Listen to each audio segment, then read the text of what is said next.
Which? I stood on my porch, Mortimer beside me. We watched an ethereal presence, thick, jagged fog, with a tint of red, zip through the mist that ripped back, holding its ground.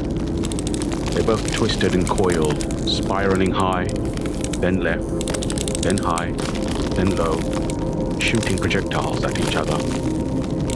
Each one trying to gain ground. Black mist pushed back to the presence as it sliced and clawed, trying to make its way to my home. The presence screamed. The mist retreated, twisting and coiling in on itself, as if trying to buffer the sound. The presence zipped towards the house. In a second, it was at my porch. It transformed into a dark-skinned man, tall and gaunt, with long black hair that was tied up and decorated with a white feather. He was naked from the waist up, with the exception of a black cloak that hung over his shoulders. His wrists adorned with leather straps and tiny metal shields attached to them. Red war paint, diagonal stripes marked his torso and covered his left eye. He was a medicine man from North America. I am Skint, a shaman of the First Nation. Permit me entrance, gatekeeper. Who chases you? I said. Permit me entrance, and I will give you my whole account. Mortimer barked.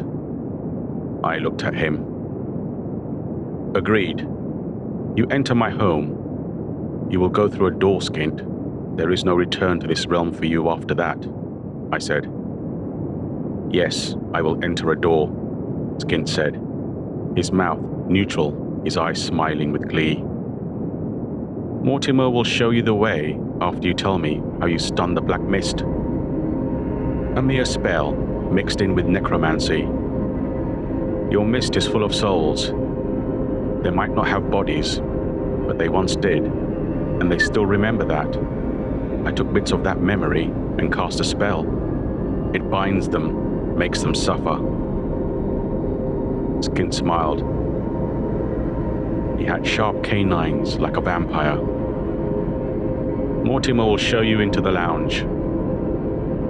Skint looked at the first step to the porch. He gingerly strode across it, grimacing. I looked at the mist. Zoe's face appeared for a brief second. She gave me a gentle nod. Glad you're okay, I thought. A twist of mist extended, rising to my ear. It will take more than that beast to slow me down.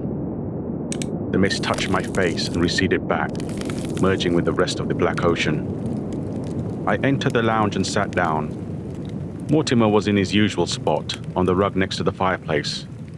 Skint adjusted the hilt of a dagger attached to a string around his waist. I looked at him. Skint slung his dagger at me. Moving my head, he stuck in the sofa beside me, pinning my shoulder to it.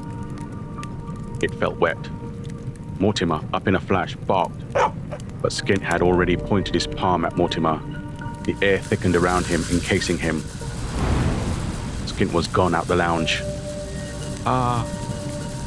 I pulled the dagger out.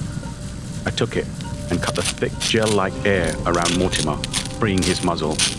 You good? Mortimer barked.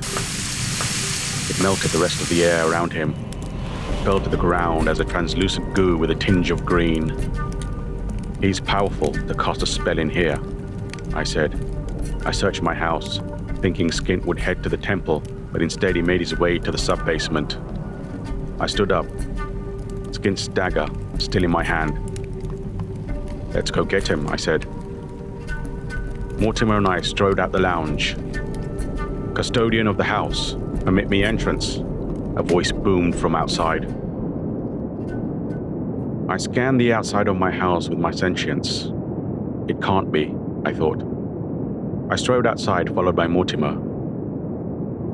There at the porch stood a tall masculine man robed in orange. He rested a mace on his shoulder, his tail raised behind him. His features were a blend of human and chimpanzee. I watched him with my third eye. He glowed. It resembled the globe of the temple above my home. I touched my heart and gave him a gentle nod. Lord Hanuman, you are welcome in my home. Hanuman smiled. He raised his right hand in blessing. He strode up the stairs and stood beside me, towering over me. I have come to take Skint off your hands, Nape, he said. Hanuman looked at my shoulder. It was still bleeding. He is powerful. Hanuman nodded. The one who whispers, he works for him. Do you hear them, Nape? I shook my head. That is a battle for you, my young friend. But remember, when you go to war, think of me and I will be with you, Hanuman said. I nodded, entering my home, followed by Lord Hanuman. Mortimer fell in behind him. We strode to the staircase. I smiled to myself. Because of something Divine Mother once told me, He will send help when you need it. She was referring to the Mighty One, whose temple looms over my home. Devotion. Lord Hanuman looked at Mortimer and nodded. You watch over him like he was your little brother. You are a credit to your race, young one, Hanuman said. Hanuman smiled. I agree, it is the best way, Hanuman said. We strode down 2 flights of stairs to the sub-basement. Hanuman looked at the monolith shimmering. Tempting, but not today, he said to himself. I turned right and stopped at the first door. Reached through it with my senses. They are waiting. Skint is huge, I said. Hanuman smiled. Open the door and let me in first. I nodded. Ow! I dropped the dagger on the floor. It disintegrated into green tinted mist that wafted under the door. Clever, clever. I looked at Hanuman. The dagger is an extension of him. He used it to draw my blood and open the door, I said. Hanuman sensed the rage building inside me. He placed his hand on my shoulder. Your task is to close the trapdoor. I will handle Skint. I looked at Mortimer. This is my duty in your battle for your home, young one, Hanuman said. Mortimer barked. Hanuman, before we go in, can I ask what did he do to bring you here after him? He disrespected my lord.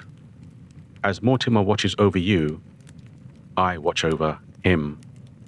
And I cannot allow the slight to go unchecked, Hanuman said.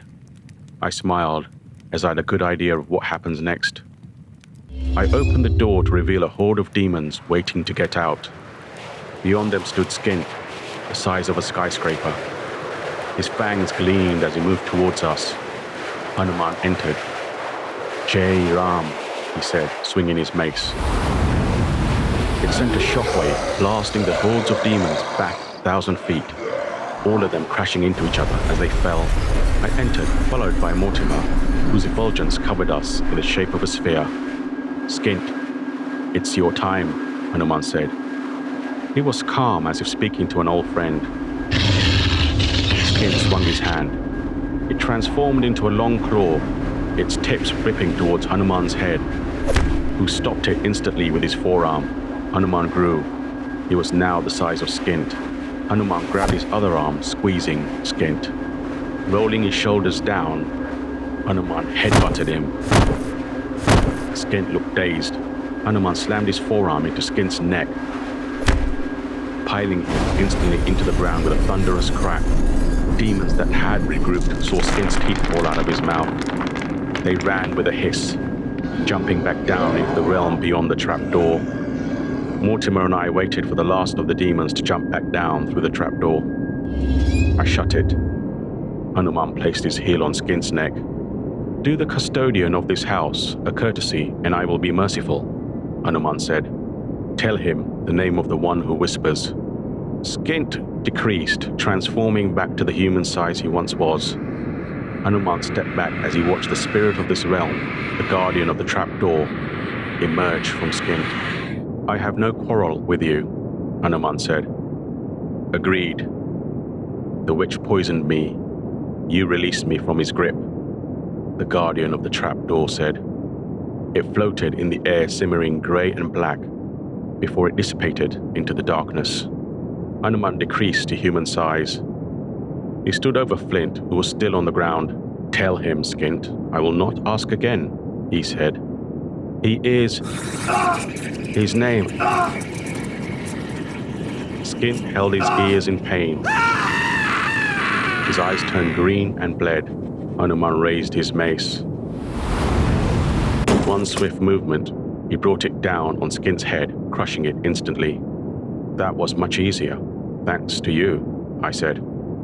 "This witch can match the power of a god, and yet he was silenced by something far more powerful," Hanuman said. "That is worrying indeed." We walked to the door and returned to my home. Mortimer sauntered off upstairs. "I must see Divine Mother, if you permit me." Hanuman clasped his hands together and gave me a gentle bow. "Of course, you are always welcome here in my home, Bhagwan," I said. Hanuman smiled. It felt like the sun had entered my home. "I take my leave of you, young one. Remember me, and I will be with you, wherever you are. Jai Ram." Hanuman gave me a gentle nod and strode upstairs. I returned to the lounge to find a single malt whiskey waiting on the table. "Thank you, Mortimer." He looked at me. "Mortimer, do you really believe that devotion is the best way to reach the temple above?" There is something to that," I said. "Lord Hanuman is the strongest being I know, and I know gods. What makes him different to the others? He has unwavering devotion to Lord Rama. He does not rule as a king. He does not govern, or invade, or take, even though millions would follow him. Instead, he serves with devotion, and that is what makes him great. Some say he is an avatar of the Mighty One. I find myself smiling. The Mighty One has graced me with his presence. He even fought beside me. I am grateful for his blessing in this coming war. First Vanessa, now Skint. It has begun. This foe is unlike anyone I have encountered, and he wishes to do me and mine harm. I cannot allow that. If it takes my life to stop the one who whispers, then I will pay that price. For me, in the end, it comes down to a simple belief. I am protecting my home and the ones I love. That's it, and that's why. Does it really need to be more complicated than that? Until next time, see you next Sunday at 11. Stay safe. Don't die in your sleep. Godspeed.